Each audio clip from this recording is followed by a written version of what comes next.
Hello everyone, আজকে আমি রান্না করছি মাটন। এখানে আমার 500 মাটন ছিল আর ছোট ছোট সাইজের গোল গোল আলু আমি গোল গোল করে কেটে নিয়েছি। ছুলে মাটন ধুয়ে নিয়েছি। এরপর আমি মাটন আলু জল দিয়ে প্রেসার কুকারে সিদ্ধ করতে দিয়ে দেবো নুন আর হলুদ দিয়ে। এরপর আমি এখানে 4টা সিটি দিয়েছি। আমার এটা সিদ্ধ হয়ে গেলে নামিয়ে নেওয়ার পর কড়াই সাদা তেল দিচ্ছি। তারপর জিরা শুকনো লঙ্কা ফোড়ন দিয়েছি। তারপর পেঁয়াজ কেটে রেখেছিলাম, পেঁয়াজটা একটু ভেজে আদা রসুন বাটা দিয়ে আর একটু ভেজে নেব। তারপর আমি এখানে লঙ্কা জিরা ধনে দিয়ে ভালো করে কষিয়ে নিচ্ছি।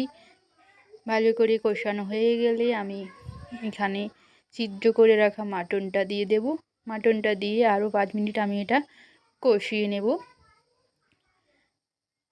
যারা আমার ইউটিউব থেকে দেখছো তারা আমার ইউটিউব চ্যানেলটা সাবস্ক্রাইব করে নেবে, এবং যারা আমার ফেসবুক পেজ থেকে দেখছো তারা আমার ফেসবুক পেজটা ফলো করে নেবে। ভিডিও ভালো লাগলে লাইক কমেন্ট শেয়ার করতে ভুলবে না।